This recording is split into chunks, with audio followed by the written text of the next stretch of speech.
নমস্কার, আমি সঞ্চিতা। আমার রান্নাঘরে স্বাগত জানাই। শীতের সবজি দিয়ে মাছের ঝোলের স্বাদ হয় অপূর্ব। গরম ভাতের সাথে এরকম ফুলকপি আর আলু দিয়ে পাতলা মাছের ঝোল খেতে ভীষণ ভালো লাগে। যে কোনো মাছ দিয়েই এই ধরনের ঝোল বানানো যায়। আমি আজকে রুই মাছ দিয়ে মাছের ঝোলটা বানিয়েছি, তো চলুন দেখে নিই। প্রথমে আমি এখানে নিয়ে নিয়েছি 6 পিস মাছ। মাছটাকে নুন, হলুদ আর সামান্য একটু সর্ষের তেল দিয়ে ম্যারিনেট করে রেখে দেব 10 থেকে 15 মিনিট। মাছটা নুন হলুদ দিয়ে ম্যারিনেট করা হয়ে গেলে এরপর এখানে আমি রেডি করে নিয়েছি ফুলকপি আর আলু। ফুলকপিটা ডুমো ডুমো করে কেটে নিয়েছি আর এখানে আলুগুলো লম্বা লম্বা করে কাট করে নিয়েছি। এরপর কড়াইয়ের মধ্যে দিয়ে দিলাম পরিমাণ মতো সর্ষের তেল। সর্ষের তেল দিয়েই এই ধরনের মাছের ঝোল খেতে বেশি ভালো লাগে। প্রথমেই তেলের মধ্যে আমি ডুমো ডুমো করে কেটে রাখা ফুলকপিগুলো সুন্দরভাবে ভেজে নেব।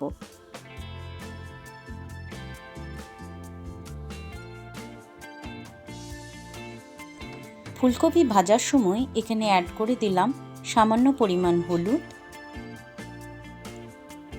আর দিয়ে দিচ্ছি সামান্য পরিমাণ লবণ। লবণ আর হলুদ দিয়ে 3 থেকে 4 মিনিট হাই হিটে চাপা দিয়ে আমি ফুলকপিগুলো ভেজে নেব।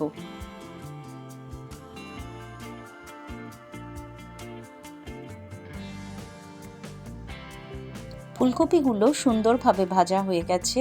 এরপর একটা প্লেটের মধ্যে ফুলকপিগুলো তুলে নিচ্ছি।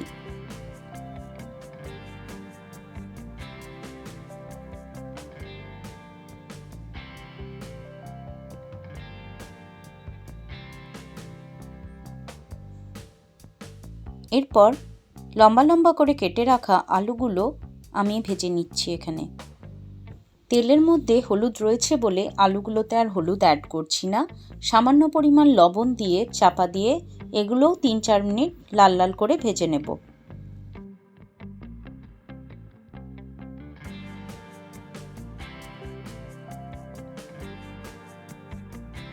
আলুগুলো সুন্দর করে ভাজা হয়ে গেছে। এবারে এগুলো একটা প্লেটের মধ্যে তুলে নেব।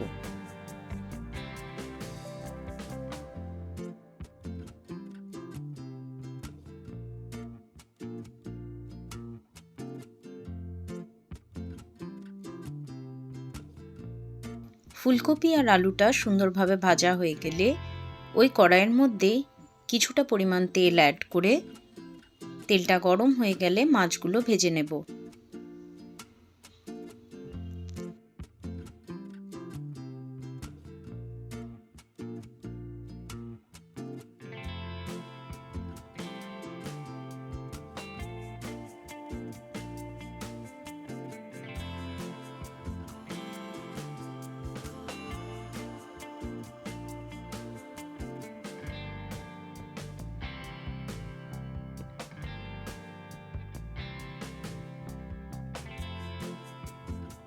আলু, ফুলকপি, মাছ সমস্ত কিছু ভাজা হয়ে গেলে ওই তেলের মধ্যেই আমি অ্যাড করে দিলাম 1 টুকরো দারচিনি আর 2টো এলাচ।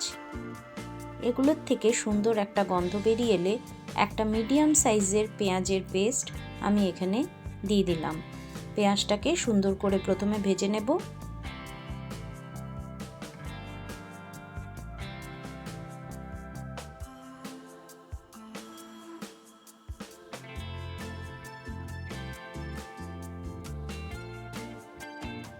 পেঁয়াজটা সুন্দর করে ভাজা হয়ে গেলে এখানে আমি অ্যাড করে দিলাম আদা বাটা।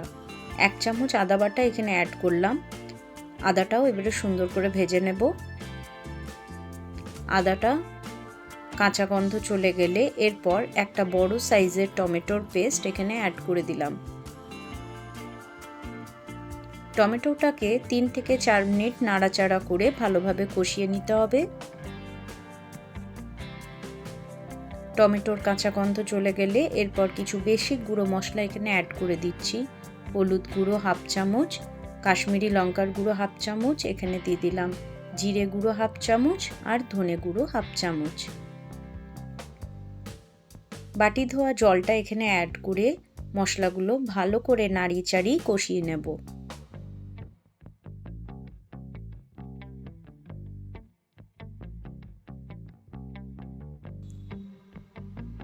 মাছের ঝোলের পরিমাণ অনুযায়ী এখানে আমি লবণটা অ্যাড করে দিচ্ছি। পরে আর লবণ দেব না, তাই পরিমাণ মতো এখানে লবণটা অ্যাড করে 3 থেকে 4 মিনিট চাপা দিয়ে মশলাটা কষিয়ে নিলাম। তেলটা সুন্দরভাবে রিলিজ হয়ে গেছে, সাইড থেকে তেল বেরিয়ে গেছে। মশলাটা আমাদের একদম রেডি। এরপর ভেজে রাখা আলু আর ফুলকপিটা অ্যাড করে মশলার সাথে কষিয়ে নেব।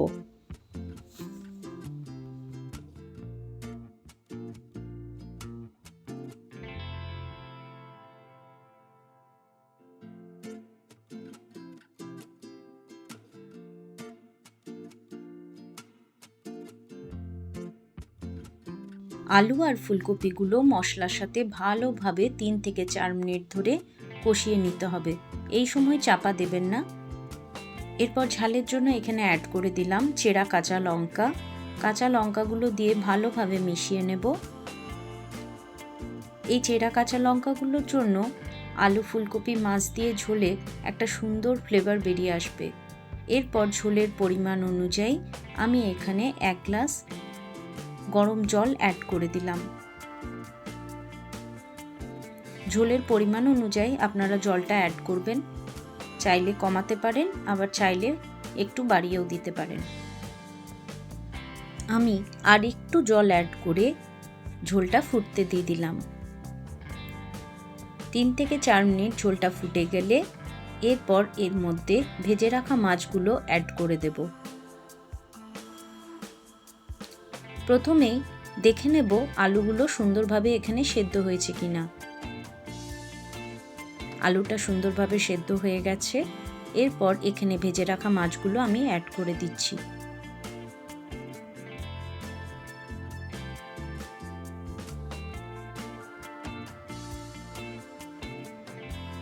ঝোলের মধ্যে ভাজা মাছগুলো সব দিয়ে দিলাম। মাছগুলো দেওয়া হয়ে গেলে প্লেটের মধ্যে যে এক্সট্রা তেলটা ছিল সেটাও ঝোলের মধ্যে অ্যাড করে দিচ্ছি। তেলটা দেওয়া হয়ে গেলে এরপর ভালোভাবে নাড়াচাড়া করে 3 থেকে 4 মিনিট চাপা দিয়ে ফুটিয়ে নিলেই আলু ফুলকপি দিয়ে রুই মাছের ঝোল একদম রেডি। শীতকালের দুপুরে গরম ভাতের সাথে এই ধরনের আলু ফুলকপি দিয়ে মাছের ঝোল সত্যি এর তুলনা হয় না। আমাদের মাছের ঝোল একদম রেডি হয়ে গেছে। ওপর থেকে আমি দিয়ে দেব সামান্য পরিমাণ গরম মশলার গুঁড়ো,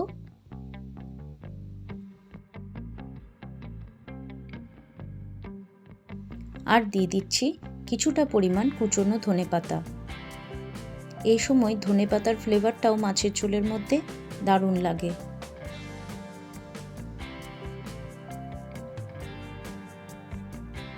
ভালোভাবে নাড়াচাড়া করে চাপা দিয়ে গরম গরম পরিবেশন করুন আলু ফুলকপি দিয়ে মাছের ঝোল। এবারে মাছের ঝোলটাকে সার্ভ করে দিচ্ছি। আশা করি আজকের একদম ঘরোয়া পদ্ধতিতে বানানো আলু ফুলকপি দিয়ে মাছের ঝোলের রেসিপি আপনাদের ভালো লাগলো। যদি আমার রেসিপিগুলো আপনাদের ভালো লাগে তাহলে আমার চ্যানেলটাকে লাইক করবেন, শেয়ার করবেন এবং সাবস্ক্রাইব করে আমার বন্ধু হয়ে আমার পাশে থাকবেন। আমার নতুন বন্ধুরা বেল আইকনটা প্রেস করে দেবেন, তাহলে আমার রেসিপির নোটিফিকেশানগুলো আপনাদের ফোনে চলে আসবে। তাহলে আজকের মতো এখানেই শেষ করলাম। আপনারা ভালো থাকবেন। টাটা।